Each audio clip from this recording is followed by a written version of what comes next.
Kumbe mko wengi hivi. Bas bado watu wanaingia. Nasikia kuna wengine wengi wako njiani, tutawangojea. There is no problem. Lakini as they come, let us say a few things. Si nyinyi mlikuja mapema? Let's say a few things ndio tusichelewe sana, lakini after that tutaendelea na program kwa sababu hakuna haraka. Wacha nichukue nafasi hii kuwashukuru vile mmefika hapa. Mimi ndio nilitumana nikasema mwalikwe kwa sababu tatu. Sababu ya kwanza, nimekuwa na hamu ya kukutana na wanaspoti kwa sababu najua ya kwamba wanaspoti wako katika nafasi nzuri ya kusaidiana na serikali na kusaidiana na viongozi na wazee na jamii nzima ili kuendeleza taifa.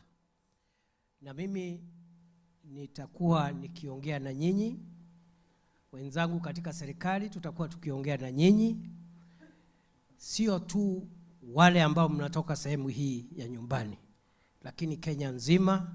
Serikali iko na madhumuni ya kuhakikisha kwamba wanaspoti wamehusishwa katika mambo ya taifa ili wachangie katika ujenzi wa taifa letu, kwa sababu hao ni watu muhimu katika jamii. So sababu ya kwanza kualika ilikuwa kuonana na nyinyi, na mtaona pia nikionana na wenzenu pia kutoka sehemu zingine za Kenya, kutoka kaunti zingine za Kenya, aidha hapa ama Karen ama katika sehemu zao pia mahali wako. Kwa hivyo nimesema nianzie hapa nyumbani because charity begins at home. Charity begins at home. Fire si fire. Noma si noma. So sababu ya kwanza ilikuwa kuongea na nyinyi.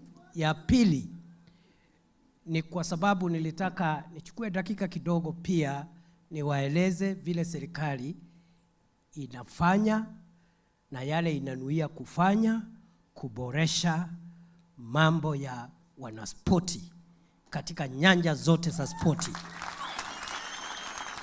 Kwa sababu watu wengi wanaongea kule nje, lakini hawana taarifa kamili, hawana information, hawana habari ya kwamba kuna juhudi ambazo serikali ambayo iko mamlakani sasa imefanya kuboresha mambo ya spoti, na kuna mengine ambayo yako njiani. Na kwa hivyo nilisema ni wakati mzuri leo tukikutana niwajulishe mahali tumefikisha agenda ya kuimarisha spoti katika nyanja zote za spoti, mpira ya football na volleyball na rugby na michezo mingine ikiwemo riadha na rugby na mambo ya karate na taekwondo na swimming na kila kitu. Mimi nasikia kila mtu wako hapa, ni kweli? Nimesikia mpaka watu ya darts wako hapa. Si ni mchezo pia? Si ni mchezo pia? Basketball iko area, swimming iko area, pool, hata watu ya pool wako area jameni. Fire si fire, noma si noma.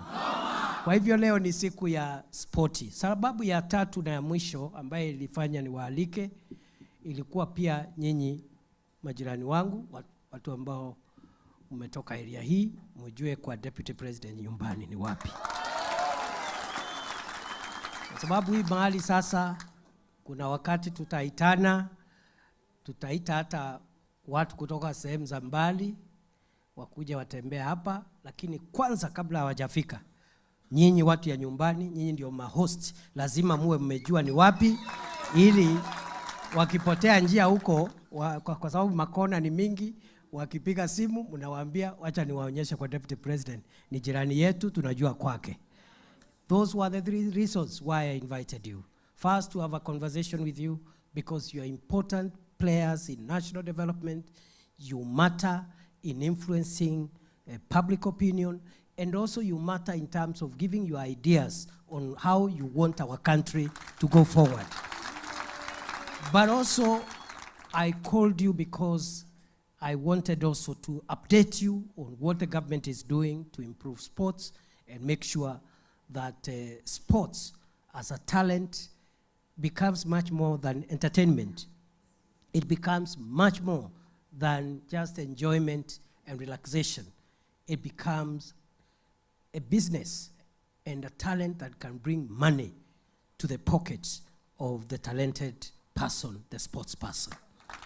So that update is important. And then, of course, finally, I wanted you to know home so that you can be able to help others who might be finding their way to this. And I want to say 2 or 3 things about where the government has taken. William Ruto assumed office. You know, at the moment I'm the deputy president. Before, and, there is what I did as the interior minister, but right now for the last 9.5 months, I've been supporting President Ruto to deliver the national agenda on all areas, from security to roads, to electricity, to sports, to health. So because of that, I thought it's a good opportunity for me to have a chit chat with you, and I tell you where we have taken the agenda of improving sports. And at the end, I'll give you maybe 1 or 2 of you to say 1 or 2 things so that you can also contribute to how we should handle sports in our country. The first thing I want to say, jambo la kwanza ambayo nataka niseme ni kwamba kama taifa, na sio tu taifa la Kenya, mataifa mengi ya Afrika na mataifa ambayo ni mataifa ya nchi ambazo zinaendelea, developing world, countries in the developing world, tumeachwa nyuma kidogo. The developing world has lagged behind in how we treat our sportsmen and women and how we enable our sportsmen and women to advance in their lives and get success and wealth because of their talent. We have not done a good job. We have not done a good job, and it's not Kenya. It's not just Africa. Many countries in the developing world, we've not done so well. I know maybe most of you are younger persons, but people of my age and above, they'll tell you, and I believe even for you, you have had that experience.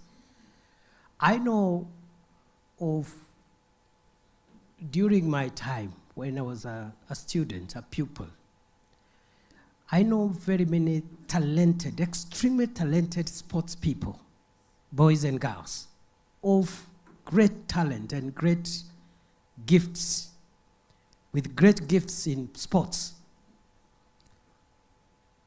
Stars who would have been nurtured,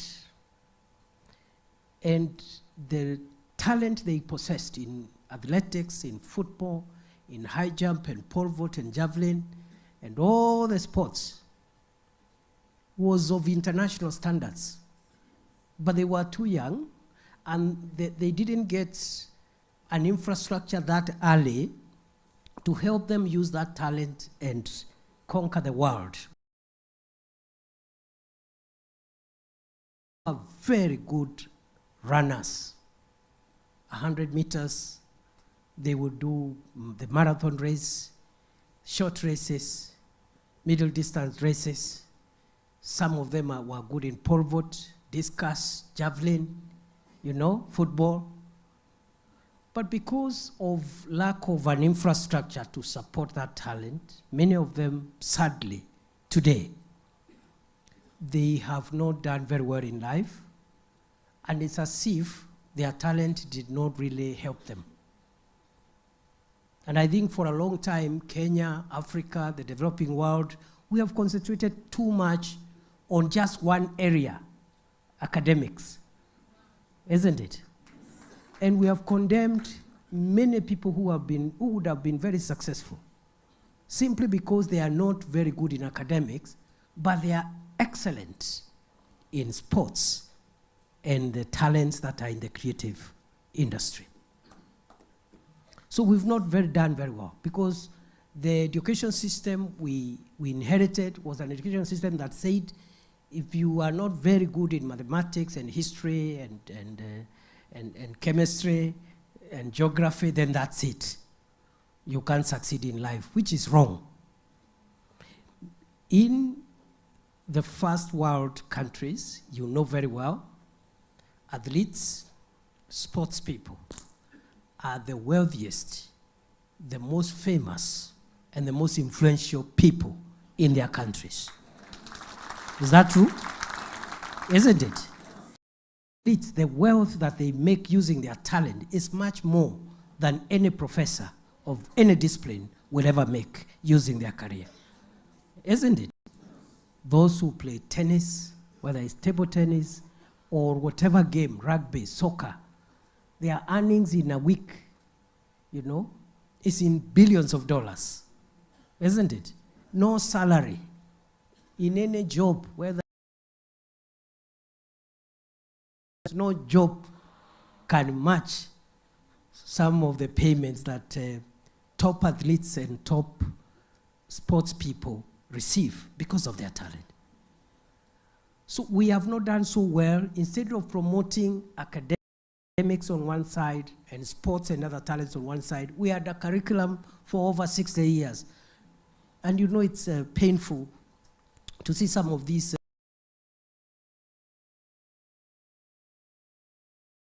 people who would have done so well, but there was we've done when we got into this administration in 2022. We had a choice. On one hand, when we were campaigning for President Ruto, everywhere we went, the public by themselves, without being prompted by anybody, walikuwa wanatuambia abolish CBC. Inatesa wazazi, inasumbua watoto, abolish CBC. Everywhere, from Bungoma to Lamu, from Kajiado to Moyale, abolish CBC. So we had a choice of either abolishing CBC or improving CBC. We chose to improve CBC. We saw an opportunity. Instead of throwing away CBC, because it had started like 3-4 years in the last years of President Uhuru. So instead of throwing away the new curriculum, we said, let's improve, let's perfect it, let it make it stronger. And the president set up a working party, a presidential working party, to develop, to improve CBC and tie in the loose ends and remove the difficulties and make it a better education curriculum. Those reforms have helped us transform our education curriculum going forward. That CBC, which was called competence-based curriculum, today we have changed it. It's no longer CBC. It is not curriculum-based. It is not competence-based curriculum. It is competence-based education and training, so that it can encapture, you know, it's not just a curriculum, it's education. And education is beyond the curriculum. It's on values and many other things, and also training because of the skills development in the TVETs and other places. And time will not I can tell you the benefits of the new competence-based education and training over the old curriculum we had. There are so many benefits in early childhood education, in primary education, secondary education, tertiary education, and even university. But I don't have time to go through the benefits in each stage. Let me just pick one of the most consequential benefits that I see in the new CBET that has been introduced under the administration of President Ruto. The CBT has perfected the transition from junior secondary school to senior secondary school into university. So that, unlike the 844, unlike the CBC, the way it was envisaged, that students will study up to 12 subjects up to high school, and then they go to university. The way 844 had so many subjects for secondary school students, we have now decided in the CEBT curriculum, the competence-based education and training, the curriculum now says that once you are finished with junior secondary school and you're going to senior school, you will not be forced to study everything on earth. It's not important anymore. It depends on where the gift God has given you, where it is taking you. By that time, we have realized every child, the direction that their gifts are taking them. So we have introduced what we call pathways. And I know you are not in school, but you have children. You have brothers and sisters. You have your own children. And although you are sports people, who knows your children, your brothers and sisters, because some of these things are genetic, they may end up being great sports people, isn't it? But they have a better chance. They have found a better situation, a better country. And that's why I'm explaining that going forward into senior school from January 2026, the children going to grade 10, grade 11, grade 12, they will not study everything the way we used to do under 844 and under the CBC before President Ruto made the reforms. Going into senior school, we have introduced pathways. So you concentrate on the pathway that the child is best suited for. So some children are going to concentrate on STEM, science, technology, engineering, and mathematics. Only. They will not study history.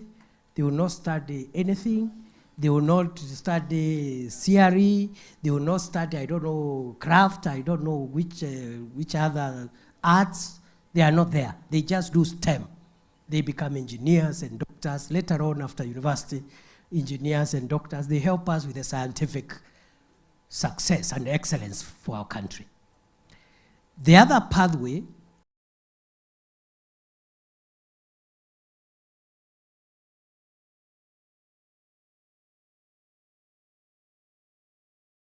is going to be the pathway of social sciences. Because we see advancement with how to build better roads, how to treat people, how to make scientific discoveries and research. But the social scientists help everybody, including scientists, on how to live in the society. Because you can be a very successful engineer, but you can be lonely, depressed, and antisocial. Isn't it? So you need a psychologist, you need someone with social science skills to teach you that the human being, it doesn't matter how successful you are. As a human being, you live in a society. You need to live well with other people, with your neighbors, with younger people, with older people. Isn't it? So we'll still need children specifically concentrating on the social sciences in high school, in senior school. Then the third pathway, which we are introducing now, children going to grade 10, is going to be the trajectory now for sports, the arts, and the creative industry. That is where you fall. Instead of wasting the high school years of a child who is a great athlete, a great footballer already, they just need fine-tuning and a few things, and they are good to go. Why waste the 3 years in high school for someone whose skill and talent is already clear? And then you're teaching them mathematics, you're teaching them, I don't know, history, you're telling them about Vasco da Gama. Now, how does Vasco da Gama assist? Isn't it? This is a footballer. This is a footballer. The child is a footballer. They just need to be nurtured, improved, kidogo. They are good to go, isn't it? Yeah. Early enough. Don't waste their youth, because again, sports and games, these talents, people retire very early. So if they take a lot of time in school, reading things that are not relevant to their scale, you waste their time. So prepare them early, they start earning early, they use their talent early, because the retirement age also for sports is quite early compared to other areas. Ama?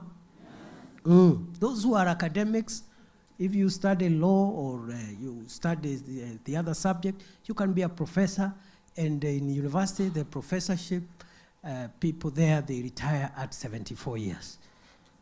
So those ones can waste up to 35 years studying. But for an athlete, by the time you're 32, you're almost looking at retirement, isn't it? So we have now good people, ladies and gentlemen, a curriculum, an education and training policy that says going forward, the young people, the children who are talented in sports, the arts, and the creative industry, in their senior school, they will go to special schools for special fine-tuning, so that they fine-tune their talent and start making use of that talent as early as possible. Ni 2 term, si 2 term.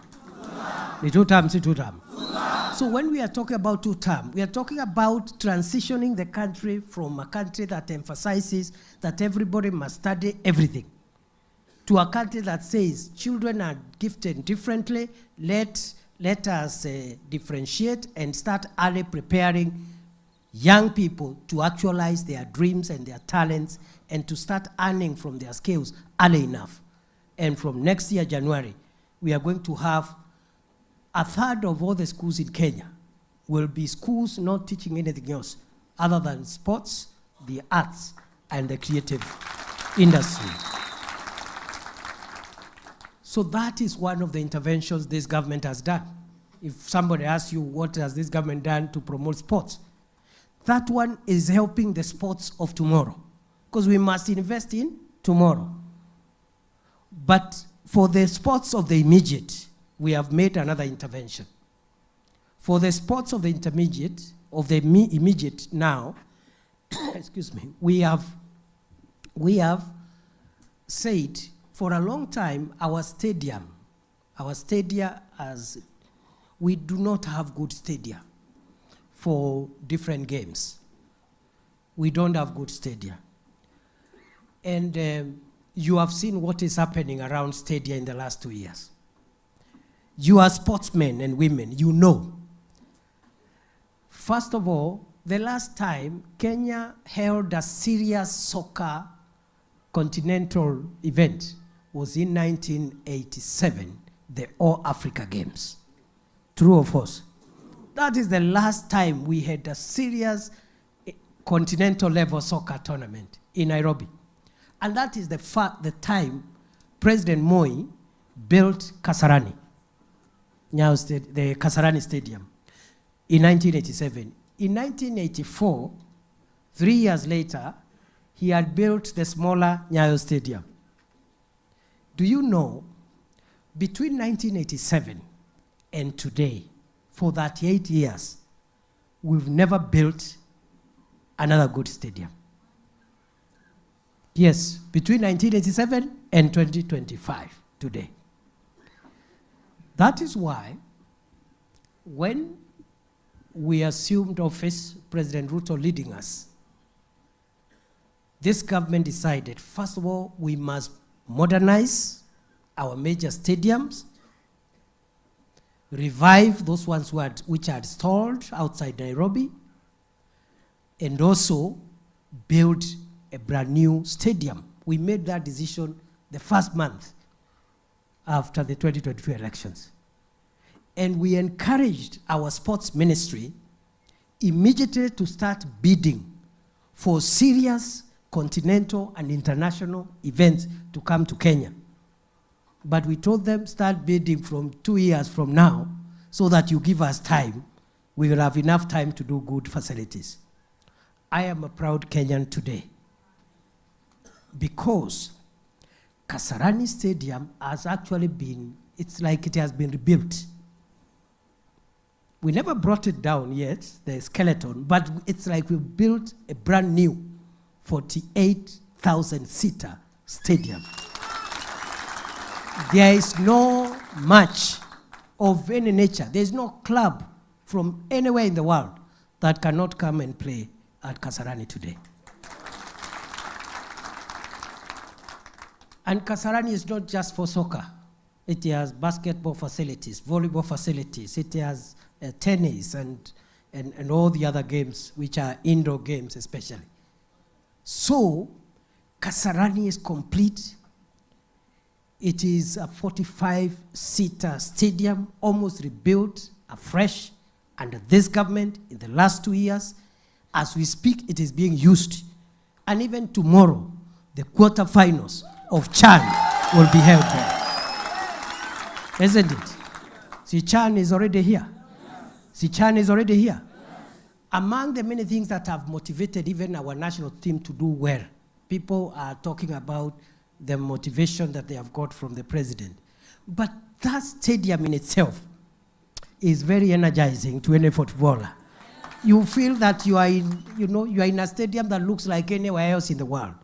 So this government has invested as a second intervention, other than the curriculum, we have invested seriously in sports infrastructure.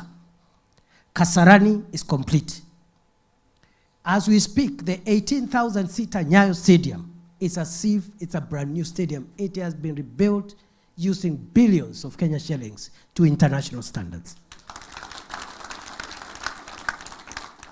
As we speak,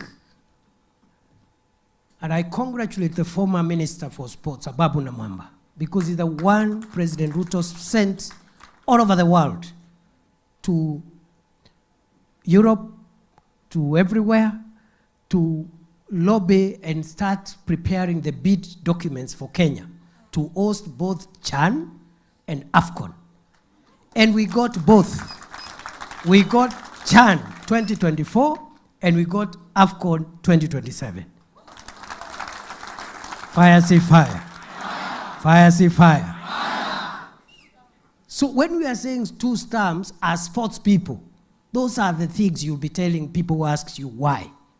Isn't it? Yes. So today, Kenya is proud. We have two nice stadiums almost rebuilt, Kasarani and Nyayo. The first facility of that nature in 38 years. Then, because we have Chan, which is ongoing, and we have AFCON 2027, we are now building the most splendid, the most marvelous, the most modern stadium in this part of the world, Talanta Sports Stadium in Nairobi. It's not just a stadium, it's an experience. It is a city, it's a sports city. It's not just the stadium, it's a sports city with infrastructure, with so much facilities. First of all, the stadium, the main stadium, is a 60,000-seater international stadium. It is costing a whole 45 billion Kenya shillings. And it has been built from scratch. And guess what? January 2026, 5 months from today, Talanta Stadium will be ready for use by sports people. There are training facilities there for so many sports, and that will take our country quite far in terms of sports infrastructure. Because we began a culture of taking some of the national holidays outside Nairobi, that has also helped us beyond the stadium in Nairobi, beyond Kasarani, Nyayo, and now Talanta. Holding events outside Nairobi helped us have other stadia in major towns that are also fairly good, standard stadium. Some of them, they still have fine-tuning to do. Some of them are complete. Bukungu Stadium is now complete, and it is fire. It is very nice. It is very nice. In Homa Bay, we have put up the Raila Odinga Stadium in Homa Bay because we had Madaraka Day there. It is complete. In Bungoma, there is the Masinde Moliro Stadium. We held Madaraka Day there, Madaraka Day there in June. We are just doing final touches. Kinoru here in Meru.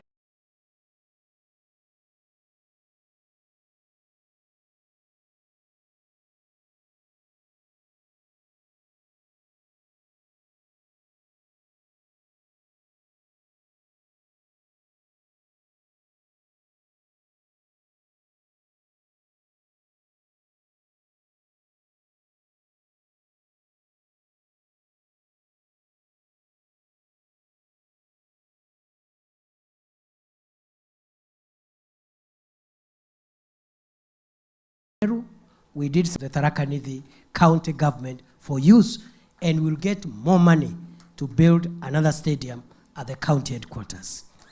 County government for use, and we'll get more money to build another stadium at the county headquarters.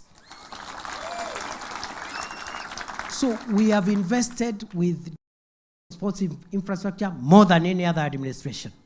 Right now, because Mashujaa Day this year, next month, 2 months from now, will be in Kitui. Modernizing our sports infrastructure, and in this region, you will not be left behind.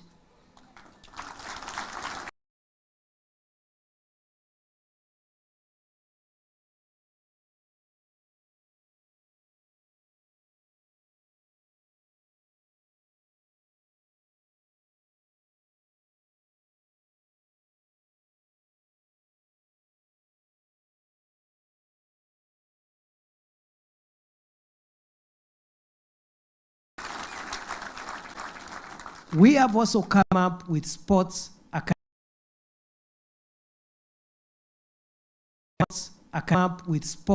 academies. We have already, so 2 terms is for the construction of sports academies, right? So that every constituency, there is a sports academy to nurture talent and help young people develop their talents and skills. Now, other than the sports infrastructure, the president agreed when he met the musicians at the Kenya Music Festival in Sagana last week.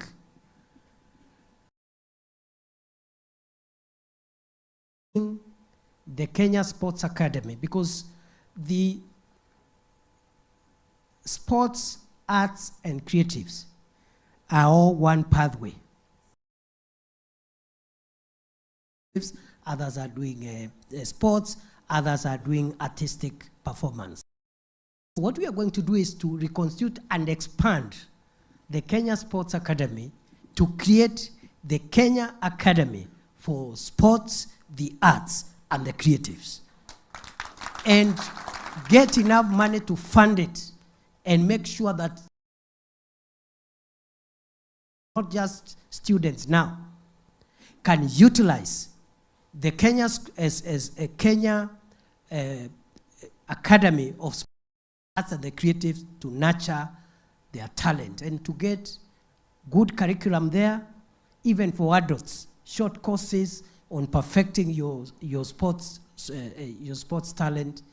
And we are doing that in 6 months so that within a year, that academy will be in place so that we can have a one-stop shop for sports, the arts, and the creative economy.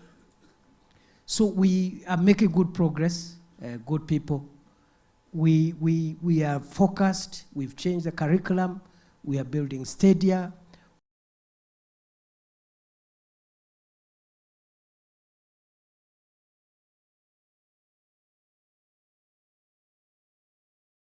We are building the you are building sports academies country to embrace sports. So you are very important now, other than those infrastructure which are in towns and cities. We want to develop sports now from the grassroots. And we'll be seeing us and many other government officials supporting you at club level, at grassroots level, county level, so that we can all grow our sporting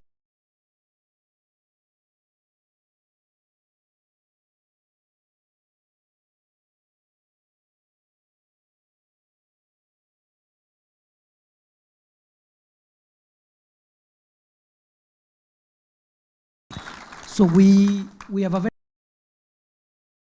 we will have a good report to return to. Very well, AFCON CHAN is happening, and you know our team has done very well. Harambee Stars has done Kenya proud.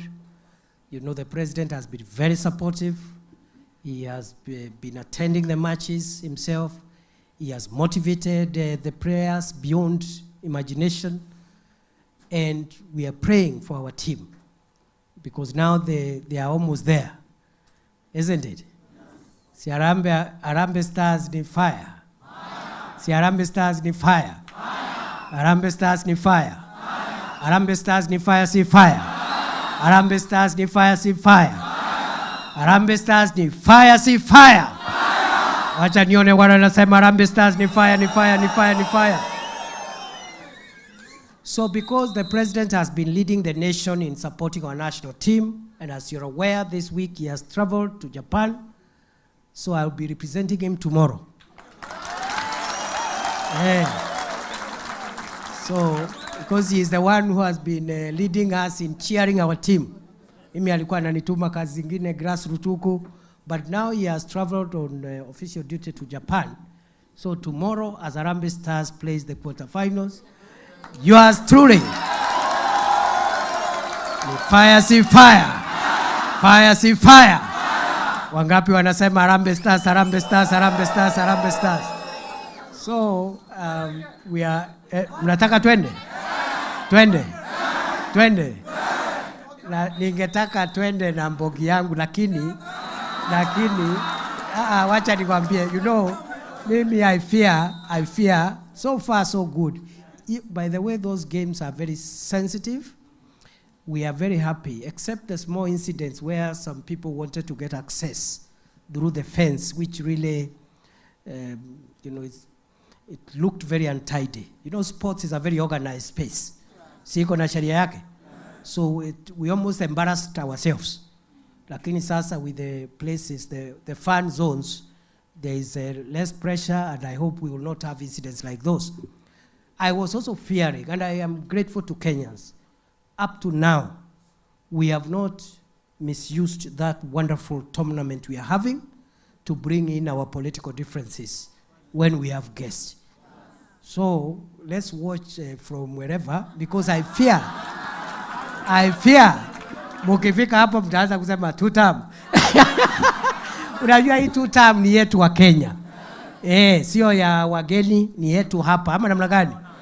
Lakini wacha nione vile mnaona mnakaa kama mtajichunga. Ile two term ni ya huku nje. Pale kwa sport, it's Harambee Stars fire. Harambee Stars. Harambee Stars. Harambee Stars. Harambee Stars. Harambee Stars. Wacha nione salamu ya Harambee Stars jameni. So, good people, mimi nawashukuru. I really thank you for coming today. This is your home, and you are welcome many times. This is not going to be the last visit. Na wakati tutakuwa na wenyeji kutoka other places, you will be the hosts. Nyinyi ndio mtakuwa mnawaambia washroom iko pande hii, nyinyi ndio mtakuwa host. Ama namna gani? Because wageni wakiwa wengi, one person cannot host. You need the entire family to host. Meru County hoye. Embu County hoye. Tharaka Nithi hoye. Ni fire si fire. Ni fire si fire. Noma si noma. Mimi nataka niwashukuru, na once as we finish niseme siwafukuzi, you still have, you can take all the time you want to stick around here, but there is a program which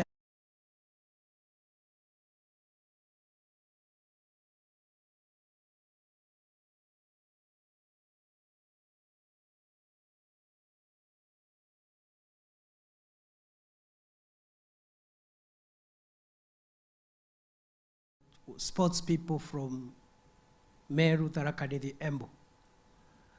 Sijui kama mungependa niwafanyie mpango muende pale kwa rais.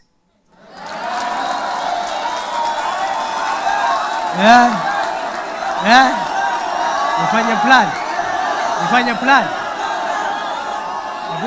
Hebu simameni.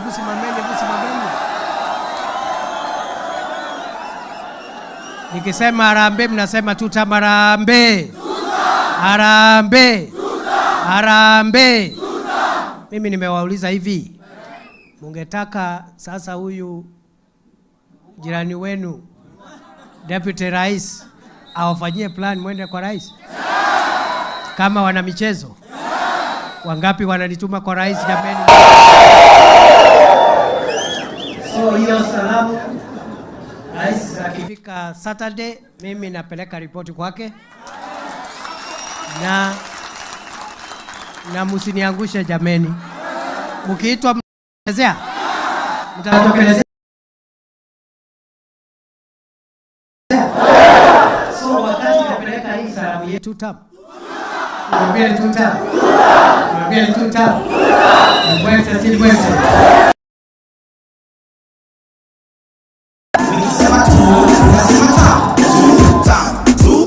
Huko nyuma sema tu. Hapa mbele sema tu. Huko nyuma sema tu. Fire si fire. Tutam. Vijana wazee mnataka nini? Wa mama mnataka nini? Vijana mnataka nini? Wazee mnataka nini? Wa mama mnataka Haya. Meru hoye. Embu hoye. Tharaka Nithi hoye. Mimi nauliza hivi. Sasa wale watu wanaongea ile maneno huko Nairobi. Wamefika huku kwetu jameni? Wanaelewa maneno huku?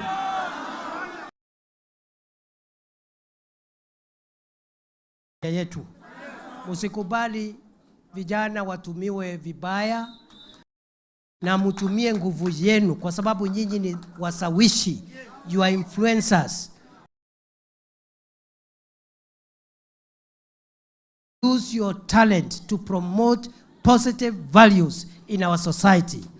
Hard work, discipline, patriotism.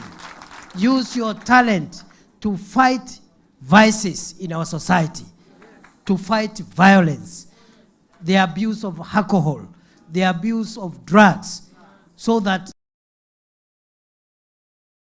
society positively. Na nimeona juzi kuna watu wameleta kutumia vijana kuharibu mali ya watu, kuchoma masupermarket ambayo imeajiri majenzi. Waende wasiende? Wapotee wasipotee? Waende one way. Wacha nione wanasema.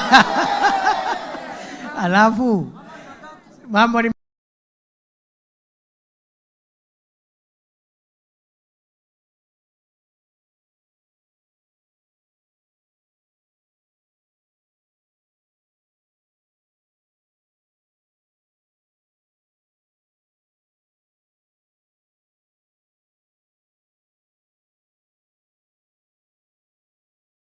mangapi?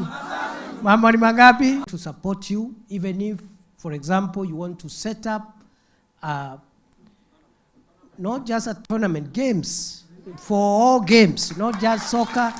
You can do some tournament games for all games, not just soccer. You can do something for the 3 counties. I will support you. I will support you fully, 100%. I even know there are individual clubs ambayo 1, 2, 3 clubs niko na madeni yao.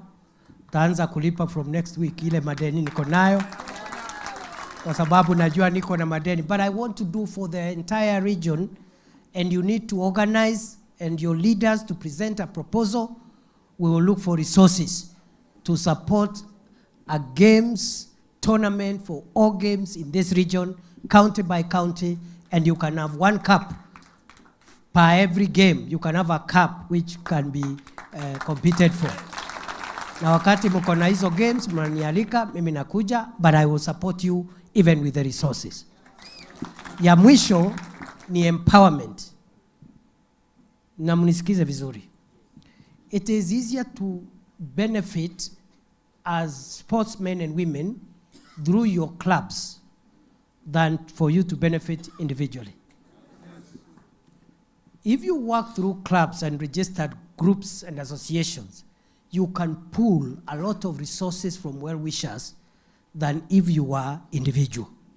So I encourage you also to come up with a proposal on how we can assist you to have a sportsmen and women empowerment fund through your groups, through your clubs, through your association. Mimi niko kila mahali, nasaidia vikundi vya wanabiashara everywhere in Kenya. Even tomorrow after the sports thing, I am going to Northeastern for 3 days. And I am supporting very many groups.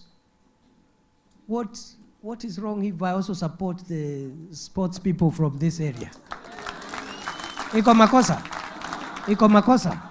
So mujipange, mimi hiyo empowerment takuja na yetu ya wanamichezo. And that's not a political thing. Sio mambo ya siasa. Kwani kuempower iko siasa gani kusaidia?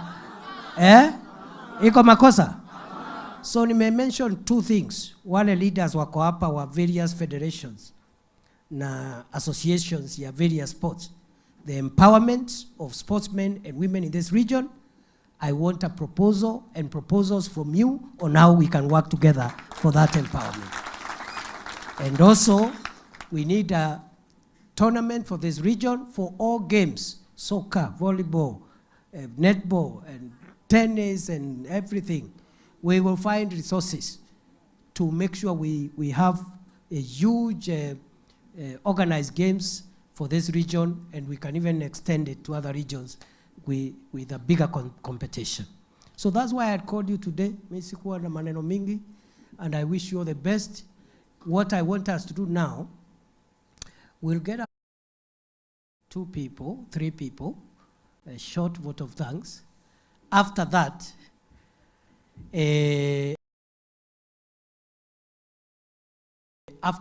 we will wale mko mbali karibuni. Ni fire si fire. Ni fire si fire. So kuna ka program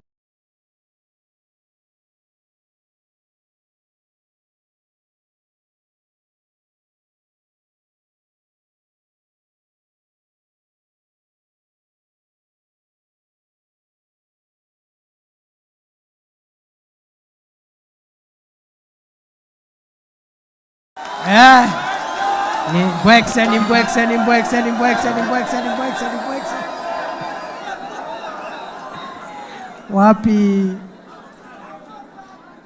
Wapi ati hapo sana. Hapo ndipo. Tuendelee tusiendelee. Tuendelee na hiyo program. Hiyo program iendelee. Wangapi wanasema hiyo program iendelee?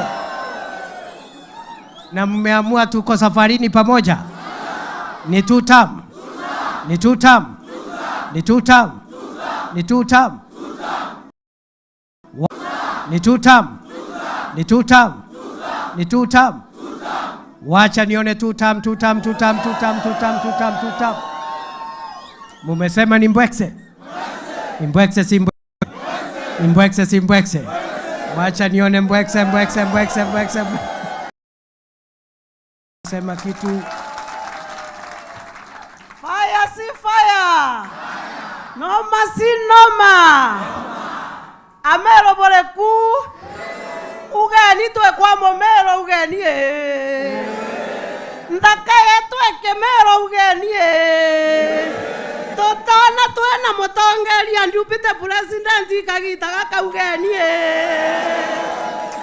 kana kakolelenge ari totona twe na waziri za morega ugeni totona twe na ngabana ja motumanto idhinja ugeni noma si noma. Noma. Fire si fire. Fire. Ugagaunto. Tukwegwa i fire. Lakini ugagaunto. His Excellency, our Deputy President of the Republic of Kenya.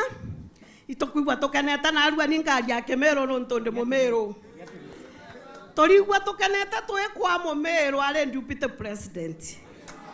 Tole manjenzi na sethi gotonge waro toka tambua. Ina arua twatambue kai tonto imo Meru twena we. Itokuigua tukenete ikeu on kinya otu itokenete oni mdekere Meru County Sport Council the member ndi presented all para sports. Hata mimi ni mtu wa disability. Simeona nimesikiliwa pale. Among discipline baraba kalindiaza sitting bore bwereo. Yeah. Tuko na 9 clubs in Meru County. Na itokuigua tokenete toro included na kila tokenete inga banola twena we na waziri ola twetare wa sport mtole na interest na sport. Nekyo getomi toleaza na nekyo tomi ere inclusive. Netokoromba in Meru County itwetha twena structure ya disability. 2019 census ya ugaga 48,815, but now we have population of 7,000 in Meru County. Twena discipline 26. Kila keko gidiazethera ire active totena equipment. We have like basketball wheelchair, basketball tennis. As we are here today, basketball, netball, Team Kenya, iko South Africa. Kote wa Meru leo, kote wa Tharaka leo, kote wa Embu leo. Last month, I was officiating African Parabole Games, Kasarani. Bila umesema ni ya ukweli. Team Kenya Rende Sandmen, etaina mu Meru, etaina mu Tharaka Nithi, na etaina mu Embu. Thaizi betete USA. Kote wetu leo. Itokwenda support. Nkoloki Kamunde Kenolu Stadium. Na all stadium wira wauga ika renovated. Yeah. Twekerwe Indo Arena. Okay. Netonto games yeto cia disability nyinge itumagera wheelchairs manto tekianine patiomba. Okay. Itokwenda tothondekerwa Indo Arena nekenda tombe gucetha game ira. Itokwenda equipment mono Meru netonto orende team irio federation irio mbati totena equipment. Okay. Tokolomba support yeku excellence. Very good. Very good. Kagita gaka nekalia Meru County Assembly tena mtu disability. Kote mtu aragesi yetu. Enda ito si arageria. I'm the chair of Meru County PWD network. Na netokolomba gekaro kia disability tageki. Sawa. Ibo to support. Tobi de lwe karo geto jaeke. Kinyacho tu igwa to enanda ke Meru. Anto baibu ibo to support. Tharaka Nithi ibo to support. Ya Meru ba kwa to enabwe. Anto beto inyabo be. To jato kwera kinyatwe zeto na gotwere jaku. Like now, let us na ya assessment ya antoba mato. Antoba toba mato bate assessa kwa nonto bera machine ere Kenyatta. You can imagine 47 counties. Paketa assessment Kenyatta. Nani antoba ba gweta na wheelchair, ni antoba ba gweta na crutches, ni antoba ba kukamatwa. Me no wethero te kuigwa no leta crutches. 47 counties bera machine yona kaka Kenyatta. Okay. Tolengero mbaye je Meru County. Etethia renjo nyeze yonde.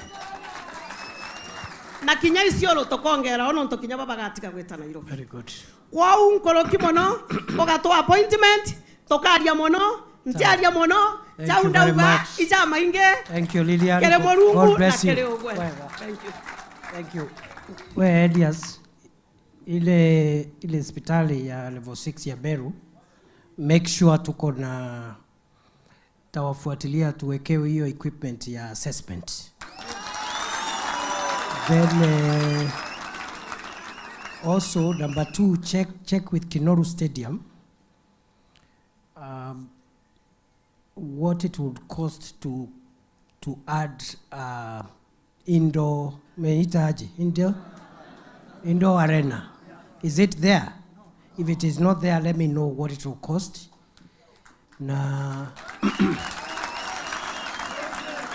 the same with the stadium we're building in Maua, because the contractor for Maua Stadium is already there. So we also maybe can influence that. The people from Embu, just check Moi Stadium Apo, so that we see whether we can also put another one in Embu. Na Tharaka Nithi, between the Kirobia Stadium, which is almost complete, but I think it's a smaller stadium. Let's look for money to build a bigger stadium for the county, which will also include the arena. So Murega, kazi kwako. Asante sana. Very good. So, asante Lilian. And it is true, kuna people with disabilities, sportsmen and women who are here, who are playing sitting volleyball, and we want to encourage a whole of society approach to games, because games put us together. It puts us together. We forget our tribes, we forget our religion, we forget our disability. We are one country. Dan Ibichu, sema kitu. Dan is from which county? Tharaka Nithi. Ni fire si fire. Ni fire si fire. Sema kitu Dan. Sema kitu.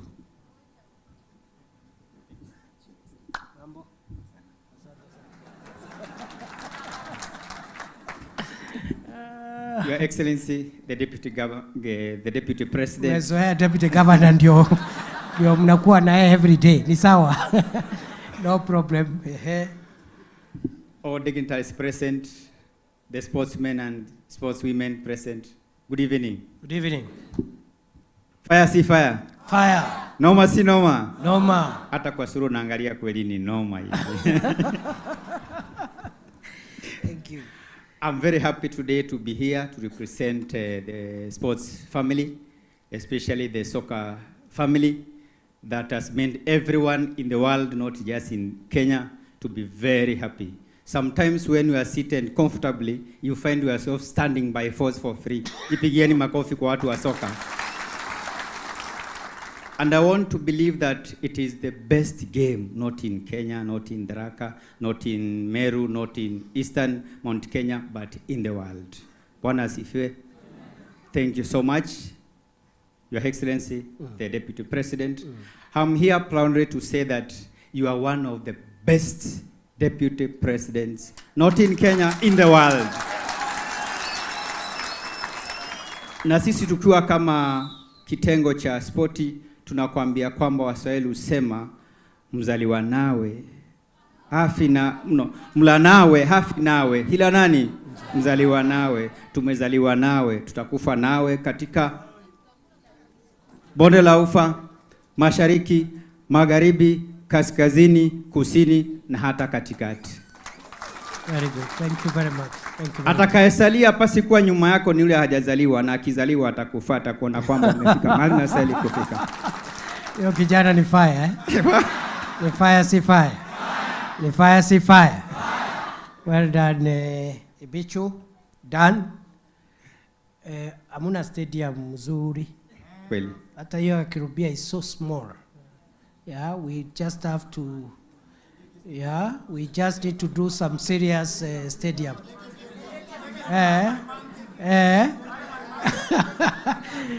Tutakubaliana na county government and all stakeholders, we agree, but we need one good stadium.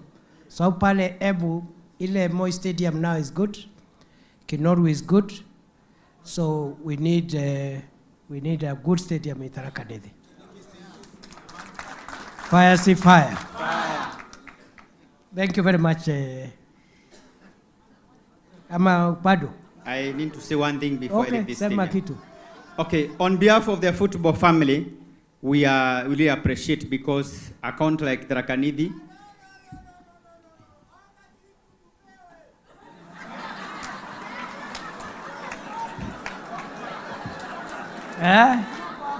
Sema maneno yako.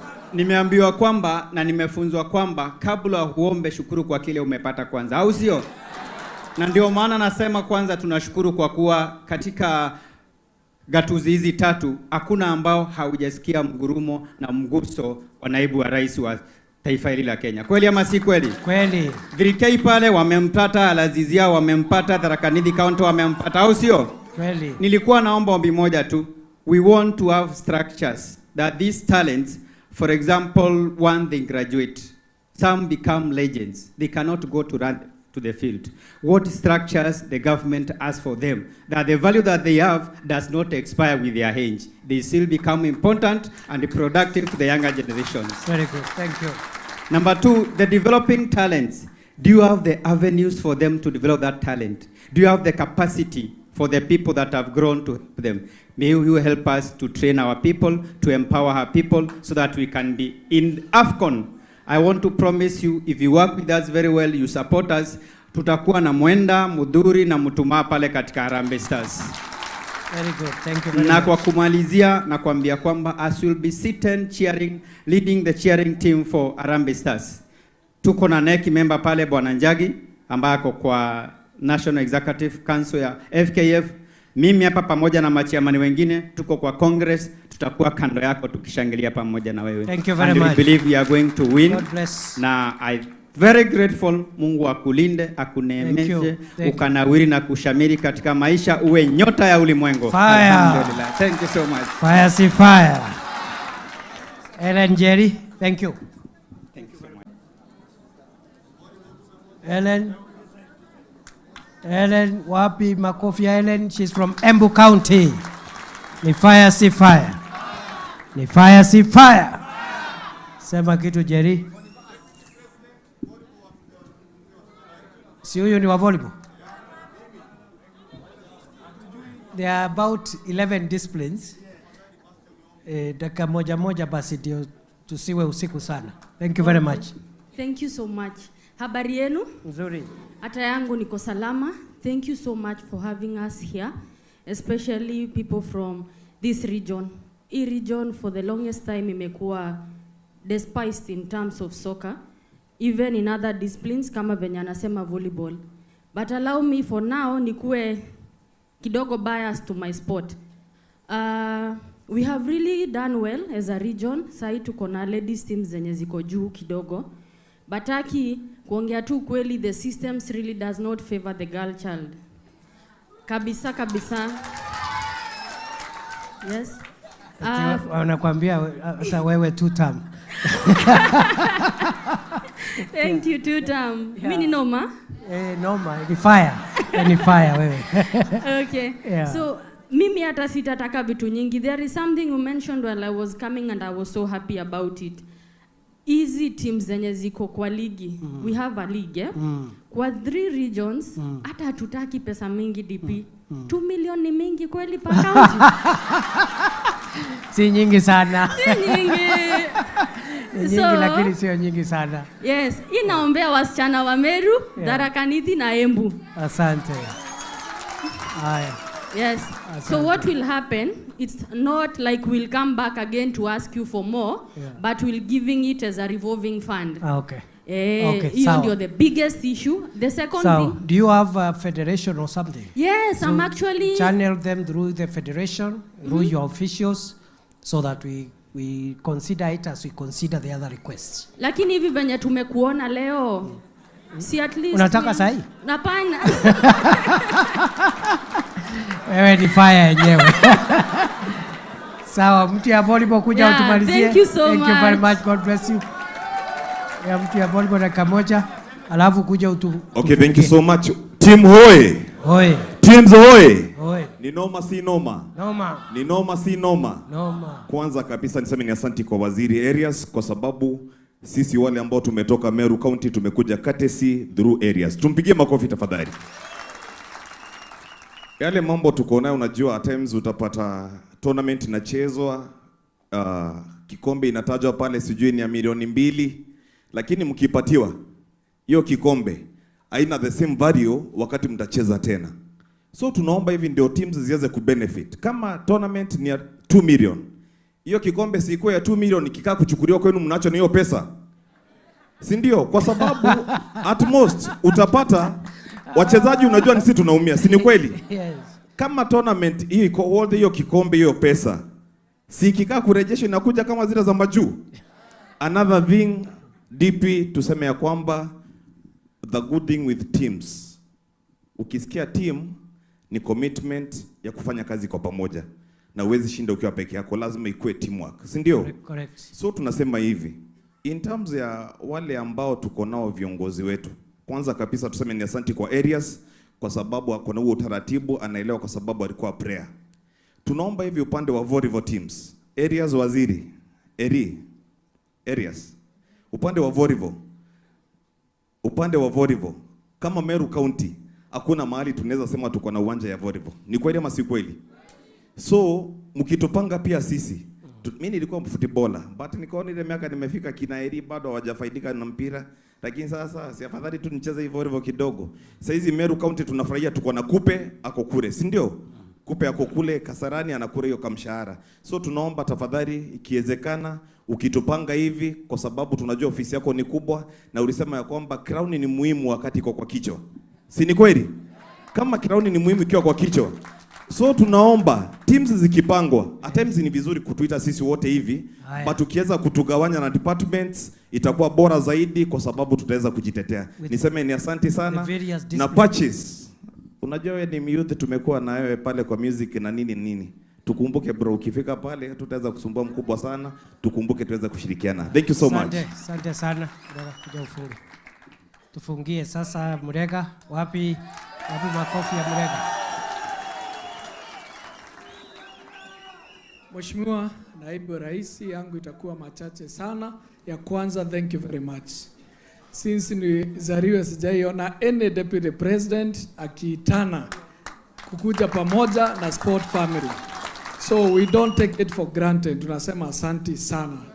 Number 2, lazima tushukuru pia Rais, because he has been very intentional and deliberate in supporting sport.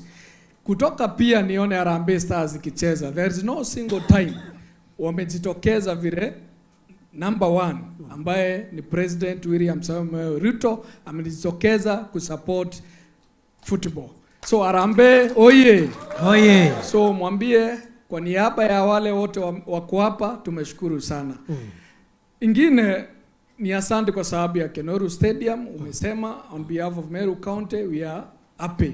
But tungeomba kwa sababu imagine we were to host CHAN. Until now bado hiyo kiwanja haijafika standard ile tulikuwa tunatarajia. So this time kwa sababu mwezi moja nimebakia kwa zile ahadi, tungeomba tafadhali at least we upgrade kwa hii region, AFCON ikikuja pia icheze ama stadium kwa hizi. Noma si noma. Fire si fire. Arazizia teni sana kwa sababu wamesema hata wewe 2 term. Hata mimi 2 term. Unajua ukipatia Naibu Rais 2 term kwa by extension hata mimi niko kwa 2 term. Akienda nyumbani hata mimi nitaenda nyumbani. Mnataka niende nyumbani? Habari. Mnataka niende nyumbani? So mambo ni 2 term. 2 term. Na Mheshimiwa Naibu Rais, tungetaka pia tuwe na tournament ya Mount Kenya East ambayo out of that tournament tungetaka iwe sasa climax ya empowerment. Tukusanye hizo sasa, tunaongea empowerment climax iwe hiyo tournament. Umesikia? All the discipline. Sasa Professor Kindiki tournament. All the disciplines. Si ndio? All the discipline. So kazi kwetu. Kenya Academy of Sport. I'm so sorry lakini lazima niseme hii. Among the 38, hakuna hata moja imekuja Meru County. No, the Sports Academy. The Sports Academy. So ningeomba this time kwa hii mpango. Sitakuja kwa wingi. Sasa si umesikia? Siseme sana, itakuja kwa wingi. Siseme sana. Nimewacha sasa. Situatie hapo kama amesema itakuja. Kake rauni kereza wa Kenya. Kia umamu toke ya ambio ibati tuwetegeria tukurire thaa ikirauni ke mutwe. Thank you Tore amwe ngithiriria mbwire ozo na ndenda bondikerie ibwize njogu ni thairo na migongo lakini imekuongoe baraba inge batira roba ize dhamane nyanjo kuiongoe temenya dhamane imekuongoe reko imekuongoe eta ekiolitha yeina maiga itinke nau lakini kwe anto beta pochas bathingatana njogu eu bakienda ambio nande babue itokarie meguongo ereko ibokwigora nkuga meguongo yeto ibio nonto kwe baraba kwenda megedathia kwe baraba kwenda megedathia nande bokende kuoroa ikaba tokarie meguongo yeto ibangana bagwetekeria twakarie meguongo yeto. Thank you very much. Thank you. Bokuona? Thank you. Na tuweza ya kaire kwanza olenge to watch party ozo game yetu lenge meonera hapa. Ama sio? Watch party ikuwe hapa hapa. Wacha tupange. Thank you very much. Thank you very much. Thank you. Asante sana. Thank you very much. Mimi nawashukuru sana kuona kutuka karibu 6 p.m. Mimi nawashukuru sana. Nani alikuwa anakuja kufanya announcement hapa? Nani huyo? Nani ako na announcement? Oh, kuna kitu. Hii ni timu, hii ni watu ya Embu. Embu ni fire. Embu ni fire. Embu ni fire. Bas, acha kuja tu.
Chombo lingine leo tafadhali.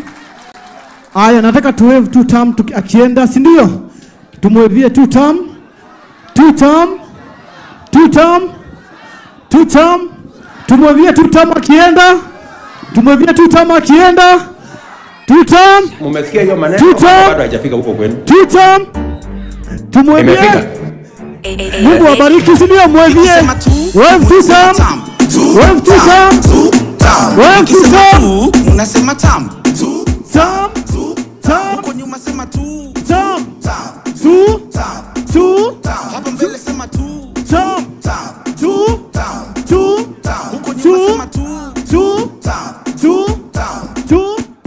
si mbaya. Noma si noma. Noma. Tutam si tutam. Tutam. Vijana munataka nini? Tutam. Na wazee munataka nini? Tutam. Wa mama munataka nini? Tutam. Ama namna gani? Tutam. Vijana munataka nini? Tutam. Na wazee munataka nini? Tutam. Wa mama munataka nini? Tutam. Unyenyekevu, sisemi kwa lazima. Tutam. Nikisema Haya, tu, asante. unasema tam. Tutam. Hapo sawa. Nikisema